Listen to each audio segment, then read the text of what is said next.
শুভ সকাল বন্ধুরা। সকালবেলা উঠে ঘরে সমস্ত কাজ সেরে গরম গরম 2 কাপ দুধ চা বানিয়ে আর 1 কোটো বিস্কুট নিয়ে বসে পড়েছি খেতে। তো এই দেখো চাটা কেমন হয়েছে বলো। তো এখন এই চাটা আমরা দুজনে খাবো। আর এদিকে দুধ গরম বসিয়ে দিয়েছিলাম, হয়ে গেছে। ছেলের আজকে স্কুলে পরীক্ষা আছে, তো টিফিন রেডি করেছি, বিস্কুট আর হচ্ছে বাটার রুটি। তো আর এই যে দুধ দেখছো, এটা ভাবছিলাম যে কমপ্লেন করে দেবো, তো খাবে না। তো দুধ এদিকে গরম, দেরি হয়ে যাচ্ছে, জলের মধ্যে ঠান্ডা করতে দিয়েছি। আর এদিকে সমস্ত কাজ সেরে তবে ভাবছি যে ঠান্ডা হয়ে গেছে, বাবাকে এবার খাইয়ে দিই, নাহলে গাড়ি চলে আসবে, এসে আবার দাঁড়িয়ে থাকবে 2-4 মিনিট। পরীক্ষার সময় না দাঁড় করিয়ে রেখে তাড়াতাড়ি ছেড়ে দেওয়াই ভালো। যদিও প্রত্যেক দিন আমি ওকে তাড়াতাড়ি রেডি করে দিই, ভ্যানালা আসলে ডাক দিলেই দৌড় দিয়ে চলে যায়। তো এখন ওটা আমি ওকে খাইয়ে দেবো। আর একটু পরীক্ষা তোর জন্য একটু পড়ছে, তাড়াতাড়ি উঠেছে নিজে থেকেই ঘুম থেকে, একটু বদমাইশি করছে, খেতে চায় না, অল্প একটু খাবে। সকালবেলা উঠে কিছুই খেতে চায় না, ঠান্ডা লেগেছে হালকা। খাওয়ানোর সময়ও ঠোঁটে লাগলে হবে না, ঠোঁটে লাগলে ওর ভীষণ বিরক্তি। তো একটু খাবে, একটুখানি পরেই দেখবে কি আর খাবে না। তো আমিও খাওয়াচ্ছিলাম, তোমাদের সঙ্গে একটু গল্প করছিলাম, কারণ আমি অনেক সকালে উঠেছি ওর পরীক্ষা বলে। সমস্ত কাজ সেরে গুছিয়ে ভাবছি ওকে তাড়াতাড়ি রেডি করে দেবো। তো বাবাও আছে ঘরে, আজকে দেখলাম বাজারে যাবে, আমি তাড়াতাড়ি সকাল সকাল উঠে গুছিয়ে নিই। তো তার মধ্যে চা খেয়েই তো বাজারে চলে গেছিলো। তার মধ্যে নিয়ে এসছে দেখো সবজি, কত বড় একটা ঝিঙে, জানি না কেমন হবে, ভেতরে কচি না দানা আছে, দেখে তো মনে হচ্ছে কচি হবে। আর একটা ইঁচড় নিয়ে এসে কিছুটা কেটে,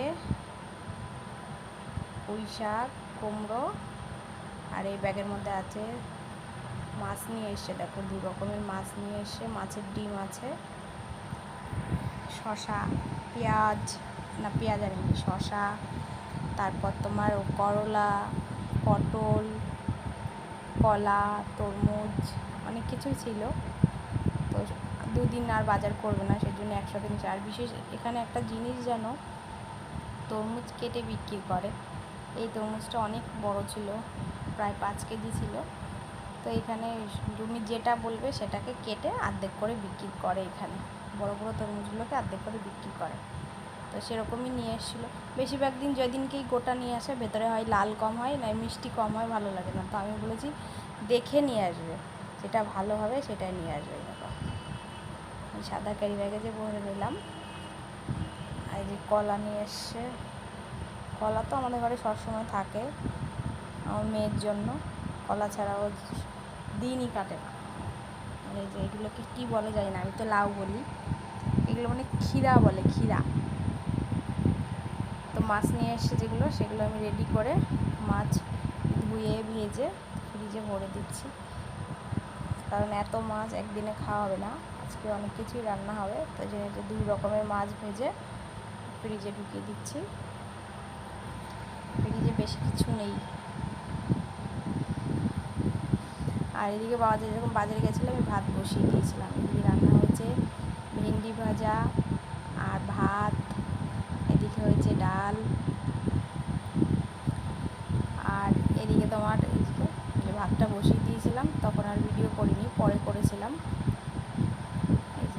এই 4 পিস মাছ রান্না করব, বাকি রান্না করব না এখন। আর মাছের ডিম পেঁয়াজ কুচিয়ে লবণ হলুদ দিয়ে রেডি করে রেখেছি, মাছের ডিমগুলোকে ভাজবো, মাছটা রান্না করব আলু দিয়ে, টমেটো দিয়ে।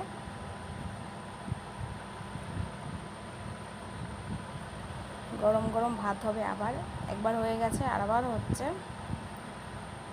দুপুরের জন্য। কতটা তেল ঢেলে দিলাম, কেউ আর বললো না বাবা কত তেল দিয়ে রান্না করে। মাছ ভাজতে গেলে তেল লাগে, তেল কম হলে মাছ ভাজা ভালো হয় না। মাছগুলোকে দিয়ে দিলাম। মাছের পিসগুলো কিন্তু ভালোই বড় ছিল, বড় বড় দেখেই নিয়েছি যে 4 পিস রান্না করবো। 2 পিস ছেলে আর মেয়ের জন্য, আর 2 পিস আমাদের জন্য। তেল দিয়ে জিরে দিয়ে আলুগুলোকে ছেড়ে দিলাম। এবার আলুগুলোকে ভালো করে ভেজে নেব, ভেজে মশলা দিয়ে আলু টমেটো দিয়ে ভালো করে কষিয়ে জল ঢেলে দেবো, সঙ্গে দেব ধনে পাতা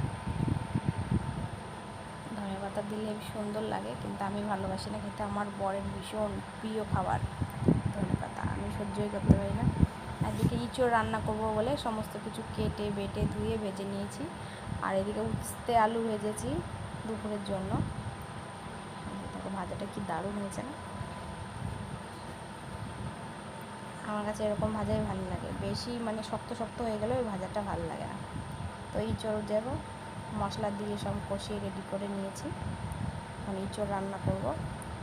চিংড়ি মাছ নেই, আর চিংড়ি মাছ ঘরে খাইও না, অ্যালার্জি আছে সবারই, কম বেশিই আছে বাবার।